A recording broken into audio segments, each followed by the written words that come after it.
kubuat menangis dan menyesal suami dan mertua di persidangan perceraian, channel ini berisikan video konten kisah menarik. Dukung terus channel ini dengan like, komen, dan subscribe. Nah, yang sudah subscribe semoga dimudahkan rezeki. Langsung saja ke cerita. Namaku Anindya. Usia 32 tahun, lulusan sastra dari universitas negeri ternama, penulis lepas yang penghasilannya sering tak dianggap, dan yang paling menyakitkan menantu perempuan yang tak pernah dipandang oleh keluarga suaminya. Awal pernikahan, aku kira semuanya akan berjalan indah. Rama, suamiku, tampak penuh perhatian, begitu pula keluarganya yang semula bersikap hangat, tapi ternyata kehangatan itu hanya sementara, sebatas basa-basi untuk menutupi wajah asli mereka yang penuh prasangka. Semenjak aku dan Rama pindah ke rumah mertuaku, hidupku berubah drastis. Rumah besar 2 lantai di pinggiran Jakarta itu bagai penjara emas. Fisikku bebas kemanapun, tapi hatiku terkurung dalam tembok hinaan dan penilaian tanpa dasar. Kalau kamu nggak bisa bantu secara ekonomi, ya setidaknya rumah ini bersih. Jangan cuma duduk di depan laptop sambil minum teh, sindir Bu Retno, ibu mertua yang sejak awal tak pernah benar-benar menyukaiku. Rama tak pernah membelaku. Bahkan dia mulai ikut-ikutan menyalahkan. Katanya aku terlalu sensitif. Katanya aku terlalu manja. Katanya, aku harus lebih banyak bersyukur karena sudah dinikahi pria sebaik dia. Aku hanya bisa tertawa dalam hati, lalu menangis di kamar mandi, di bawah guyuran air shower yang menutupi suara isakanku. Pagi hari aku bangun sebelum azan subuh, menyiapkan sarapan untuk semua orang di rumah. Siang hari, aku membereskan rumah, mencuci pakaian, menyetrika, sambil tetap mengejar tenggat pekerjaan dari klien-klienku. Malam hari, saat mereka semua tidur, aku baru bisa menyentuh naskah yang sedang aku tulis untuk proyek antologi. Semua itu kulakukan tanpa keluhan. Tapi tetap saja, bagi mertua dan suamiku, aku tak lebih dari perempuan tak berguna. Aku tak pernah mengeluh tentang hasil kerja Rama yang hanya cukup untuk kebutuhan harian. Aku tak pernah mengungkit penghasilan tak tetapku, yang diam-diam menambal semua kekurangan. Keuangan rumah tangga kami, aku diam. Perempuan yang baik itu tahu tempatnya, kata Bu Retno suatu hari saat aku mengemukakan pendapat di meja makan. Jangan sok pintar. Di rumah ini yang bicara soal keputusan besar itu Rama. Hatiku mencelos. Rama hanya menatap piringnya, pura-pura tidak mendengar. Aku merasa seperti bayangan. Ada, tapi tak dianggap. Tetapi aku bukan perempuan lemah. Aku tidak akan marah, tidak akan balas membentak. Aku tuh ada yang mencatat semuanya, dalam hati, dalam naskah-naskahku, dan dalam rencana yang diam-diam mulai kususun. Bukan untuk balas dendam, tapi untuk membuat mereka sadar siapa sebenarnya yang mereka anggap remeh selama ini.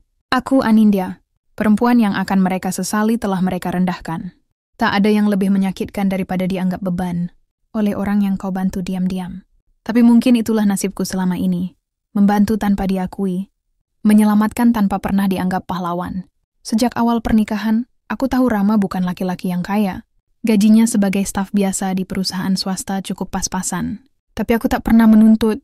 Aku justru membantu. Aku bekerja keras, menulis artikel, naskah iklan, ghostwriting buku biografi, menerjemahkan dokumen, dan bahkan menjadi konsultan konten untuk beberapa startup. Semua kulakukan dari balik layar. Dan penghasilanku jauh lebih besar dari yang mereka tahu. Dalam setahun terakhir, aku berhasil menandatangani kontrak eksklusif dengan penerbit besar yang menerbitkan novel-novelku. Selain itu, aku menerima proyek besar dari perusahaan luar negeri, membantuku membangun rekening tabungan dengan angka yang bahkan Rama tak pernah bayangkan. Tapi aku memilih diam. Kenapa?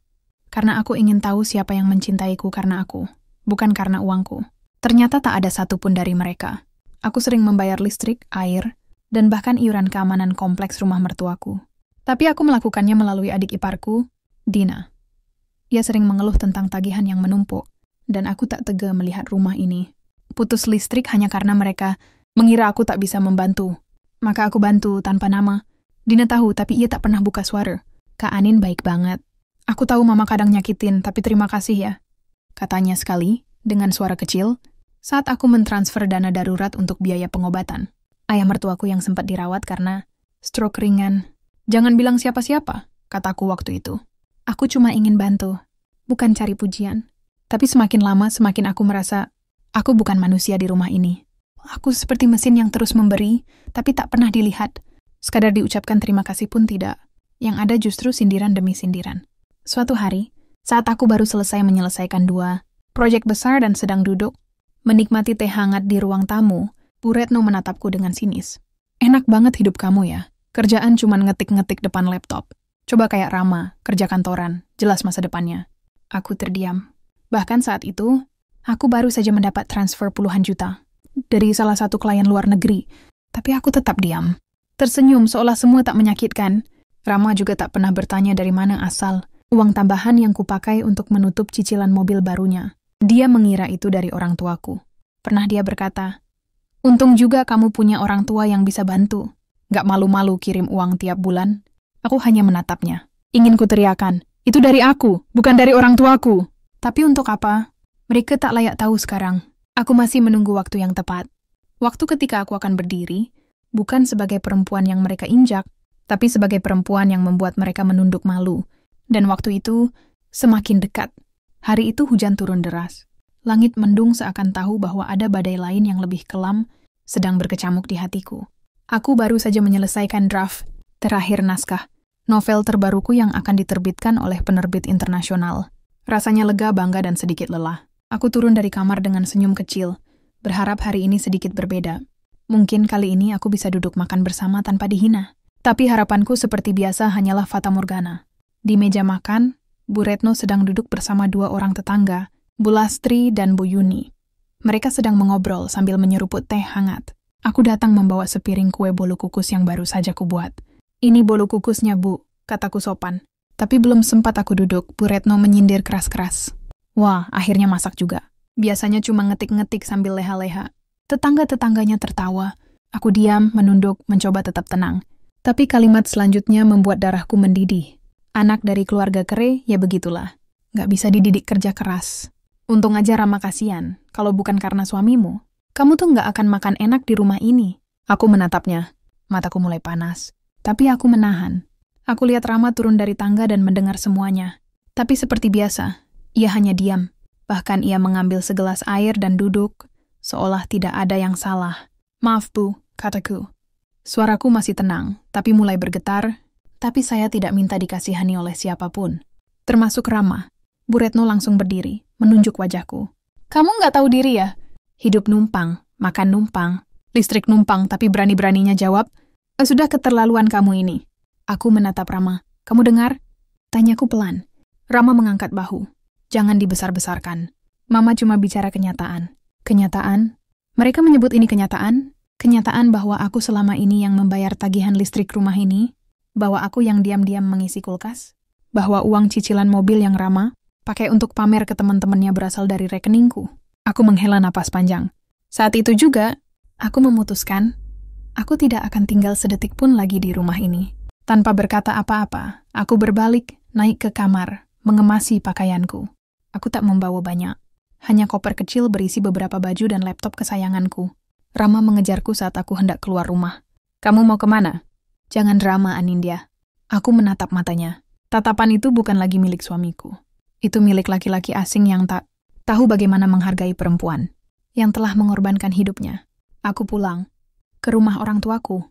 Dan jangan khawatir, aku nggak akan balik. Kau dan ibumu bisa bahagia sendiri dengan semua kesombongan yang kalian pelihara. Aku melangkah pergi di bawah derasnya hujan. Airnya menyapu wajahku, menyatu dengan air mata yang sudah terlalu lama kutahan. Tapi entah kenapa, aku tak merasa hancur. Aku merasa bebas. Di dalam taksi menuju rumah orang tuaku, aku membuka catatan di laptopku. Kutulis satu kalimat. Saatnya mereka tahu siapa yang sebenarnya mereka rendahkan. Di pengadilan nanti, bukan aku yang akan menangis. 3 hari setelah aku pulang ke rumah orang tuaku, aku duduk di ruang kerja lamaku, kamar, kecil di lantai atas yang dulu menjadi saksi masa remajaku sebagai penulis pemula. Hari ini aku bukan lagi gadis pemimpi.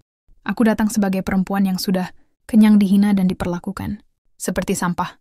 Aku menelepon salah satu kenalanku, seorang pengacara perempuan yang pernah bekerja sama denganku dalam proyek buku hukum. Namanya Mbak Nindira. Tegas, cerdas, dan sangat paham bagaimana menghadapi laki-laki yang merasa superior. "Sudah siap untuk melangkah, Nin?" Tanyanya lewat sambungan video call. Aku mengangguk, lebih siap dari sebelumnya. Aku nggak mau lagi hidup dalam rumah yang menghisap jiwa. Aku mau Rama dan ibunya tahu siapa aku sebenarnya. 3 hari kemudian, surat gugatan resmi terdaftar di Pengadilan Agama. Isinya lengkap, permintaan perceraian, penjelasan tentang perlakuan tak manusiawi dari suami dan mertua, serta permintaan ganti rugi atas semua kontribusi keuangan yang selama ini Aku berikan secara diam-diam dengan bukti transfer, kontrak kerja, laporan penghasilan, dan segala dokumen hukum yang sah. Dan saat surat itu sampai di rumah Rama, neraka pun meletus. Malam itu Rama meneleponku berulang kali. Aku tak menjawab. Akhirnya ia kirim pesan. Apa maksudmu menggugat cerai? Kamu pikir kamu siapa? Keesokan harinya Bu Retno datang ke rumah orang tuaku.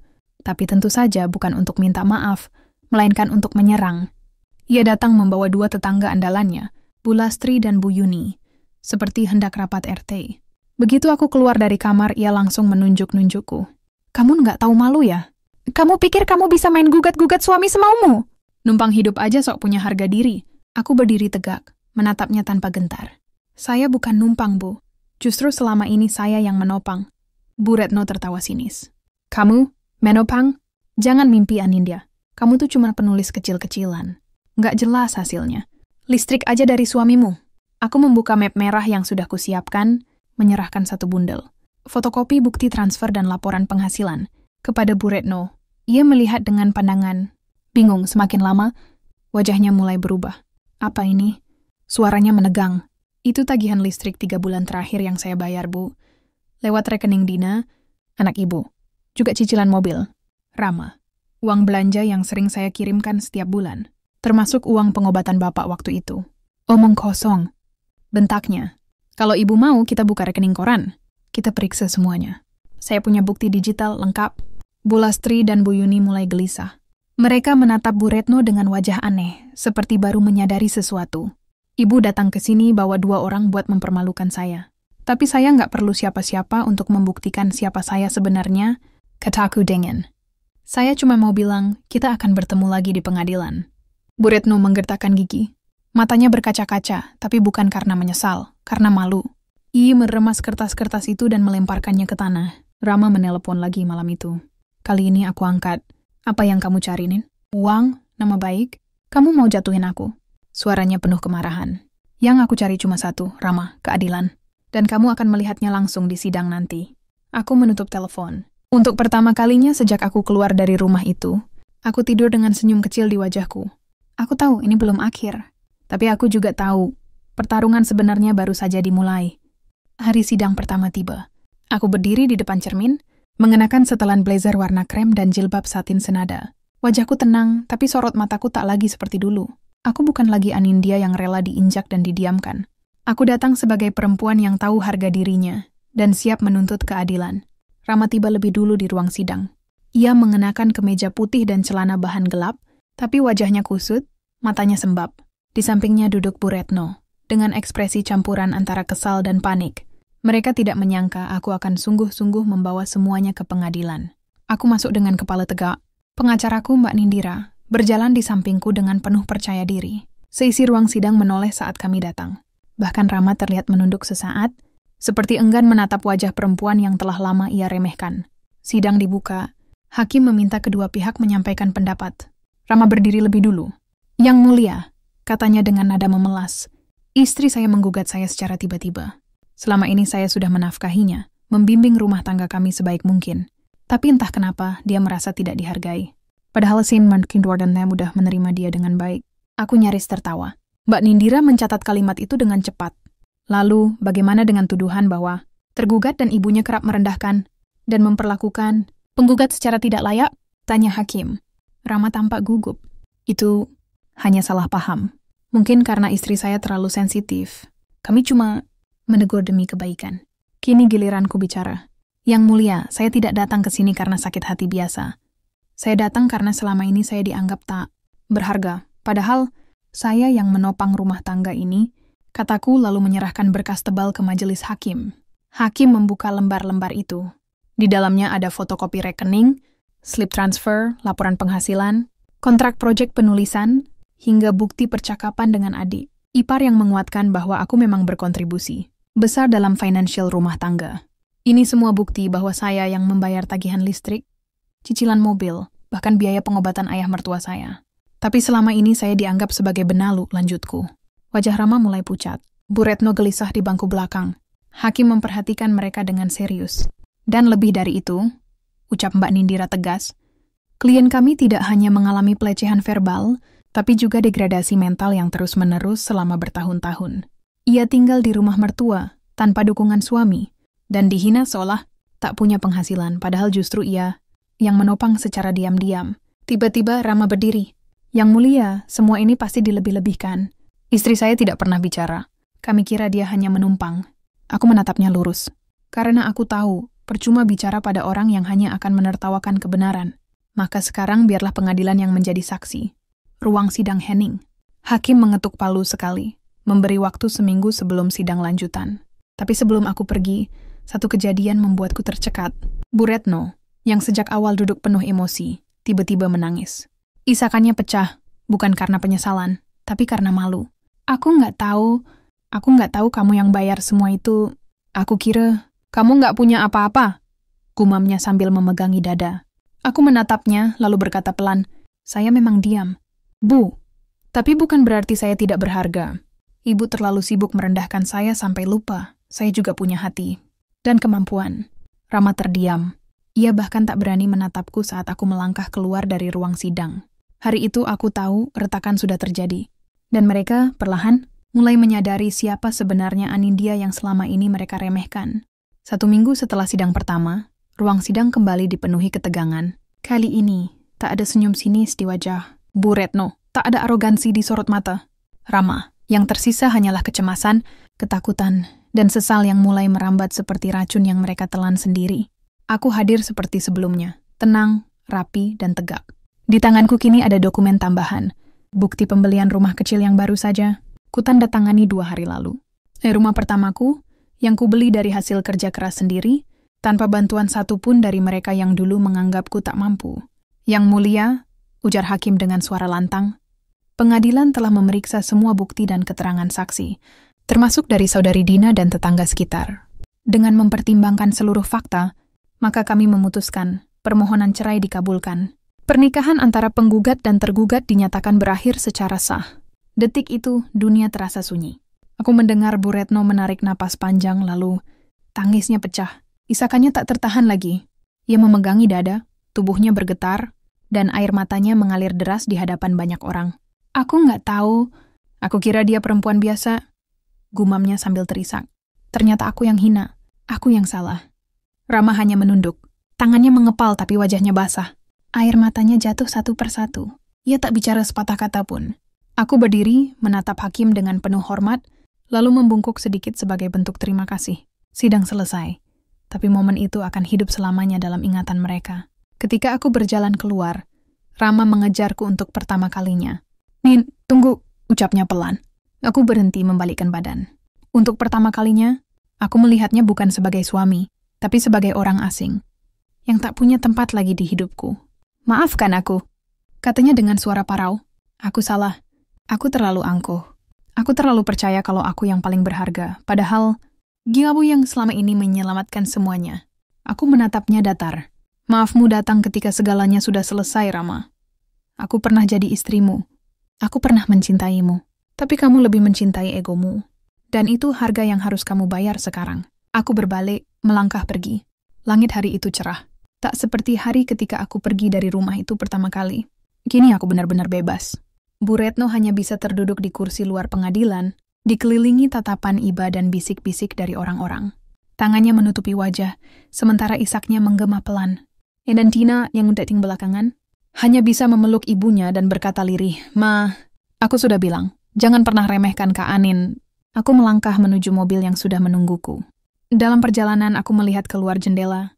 Kehidupan terus berjalan, tapi tidak sama lagi. Aku tak kehilangan. Justru aku pulang membawa versi terbaik dari diriku yang selama ini terbungkam. 1 bulan telah berlalu sejak palu hakim diketukkan dan statusku resmi berubah, bukan lagi istri, bukan lagi menantu, tapi seorang perempuan merdeka. Banyak yang mengira perceraian adalah kekalahan, tapi tidak bagiku. Perceraian itu pembebasan.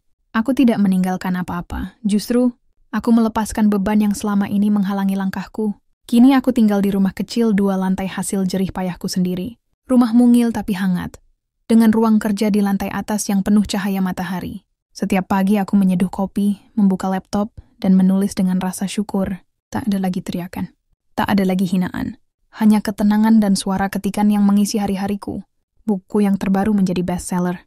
Salah satu penerbit luar negeri tertarik menerbitkannya dalam 5 bahasa. Namaku mulai dikenal di komunitas sastra dan literasi. Aku diundang ke banyak acara, menjadi pembicara, bahkan dihubungi oleh universitas ternama untuk menjadi dosen tamu. Lucunya, semua ini terjadi setelah aku berani melepaskan orang-orang yang menjerat langkahku dengan racun perlahan. Suatu sore, aku duduk di sebuah talk show televisi swasta. Topiknya tentang perempuan dan harga diri dalam pernikahan. Presenter cantik di sampingku bertanya, "Mbak Anindya, apa yang membuat Anda kuat mengambil keputusan seberani itu?" Aku tersenyum, karena aku sadar, hidupku terlalu berharga untuk dihabiskan. Demi membuktikan diri kepada orang yang tak akan pernah menghargai apapun, selain diri mereka sendiri. Tayangan itu viral. Banyak perempuan mengirim pesan padaku, mengaku terinspirasi, menguatkan, dan bahkan berani keluar dari hubungan toksik mereka. Aku menangis diam-diam malam itu, bukan karena sedih, tapi karena lega. Ternyata penderitaanku dulu punya arti untuk orang lain juga. Sementara itu, kabar tentang Rama dan Bu Retno pun sampai ke telingaku. Bisnis kecil yang dulu dibangun dengan modal pinjaman dari rekanan Rama mulai runtuh karena reputasi buruk yang menyebar setelah sidang itu. Rama kehilangan kepercayaan dari mitra-mitra bisnisnya dan bahkan harus menjual mobil yang dulu begitu ia banggakan. Bu Retno mulai jarang keluar rumah. Dina bilang padaku, ibunya kini lebih banyak diam. Tak ada lagi rapat gosip. Tak ada lagi suara keras menyombongkan anak lelakinya. Apakah aku puas? Mungkin. Tapi lebih dari itu, aku damai. Karena aku tak perlu membalas mereka dengan amarah atau dendam. Cukup dengan menjadi diriku sendiri. Dan membuktikan bahwa aku tak pernah lemah. Aku hanya sedang beremput. Suatu malam, aku duduk di beranda rumah, memandangi bulan yang menggantung tenang di langit. Aku menulis satu kalimat di buku jurnalku. Terkadang kehilangan adalah jalan untuk pulang. Dan aku telah pulang ke diriku sendiri. 1 tahun telah berlalu sejak sidang itu. Hidupku berubah total, bukan hanya di permukaan, tapi jauh di dalam diriku sendiri. Aku bukan lagi perempuan yang gemetar saat dimarahi, bukan lagi istri yang menahan tangis dalam diam, bukan menantu yang rela diinjak harga dirinya demi kesan baik di mata mertua. Kini aku Anindya yang bebas, kuat, dan utuh. Pada ulang tahunku yang ke-34, aku menggelar acara kecil di rumah. Hanya keluarga, sahabat dekat, dan rekan kerja. Tak ada pesta mewah, tapi tawa dan doa yang tulus memenuhi ruangan hangat itu. Ayah ibuku tersenyum bangga, melihat putri mereka berdiri tegak setelah badai panjang. Di antara para tamu, ada satu orang yang menarik perhatianku. Seorang pria tinggi berkacamata dengan senyum tenang. Namanya Rehan. Ia editor utama di penerbit yang kini menerbitkan sebagian besar karyaku. Kami sering berdiskusi soal buku, ide cerita, dan kadang, tanpa sadar, soal kehidupan pribadi. Malam itu, ketika semua orang sudah pulang, Rehan tinggal sedikit lebih lama. "Kamu tahu, Nin," katanya pelan. "Cerita hidupmu itu seperti novel, yang bikin orang berhenti sebentar, dan berpikir, aku juga berhak bahagia." Aku tersenyum kecil. Mungkin karena aku sendiri pernah lupa kalau aku pantas bahagia. Dia mengangguk, lalu mengeluarkan sebuah kotak kecil dari saku jasnya. Tapi bukan cincin, bukan hadiah, melainkan sebuah pena antik. "Ini buat kamu. Aku tahu, perempuan sepertimu nggak butuh pangeran berkuda. Kamu butuh pena yang bisa terus menuliskan kisahmu sendiri." Aku terdiam. Mataku berkaca-kaca. Bukan karena romantisnya hadiah itu, tapi karena ia benar. Aku tak butuh penyelamat. Aku telah menyelamatkan diriku sendiri. Rehan bukan pengganti siapapun. Ia adalah teman baru yang datang saat aku tak lagi buta oleh luka. Dan mungkin suatu hari nanti, jika takdir membawa, kami bisa menulis kisah bersama. Bukan untuk saling menyembuhkan, tapi karena kami sudah sembuh. Beberapa minggu kemudian, aku mendapatkan undangan dari universitas untuk memberikan kuliah umum, menulis diri, saat perempuan, mengubah luka menjadi kekuatan. Di ruang auditorium itu, aku berdiri di hadapan ratusan mahasiswa dan dosen. Aku mulai bicara dengan suara yang jernih dan tegas. "Dulu, aku hidup dalam rumah yang kubangun bersama orang yang kupikir mencintaiku. Tapi kenyataannya, yang paling mencintai dan menyelamatkanku adalah diriku sendiri." Tepuk tangan menggema. Hari itu aku tahu, kisahku telah mencapai titik akhir dari babak lama dan membuka lembaran baru yang lebih cerah, lebih kuat, lebih penuh harapan. Aku tak pernah membalas dendam. Aku hanya menjadi lebih baik. Dan kadang, itu lebih menyakitkan bagi mereka yang dulu menganggapku tak berarti.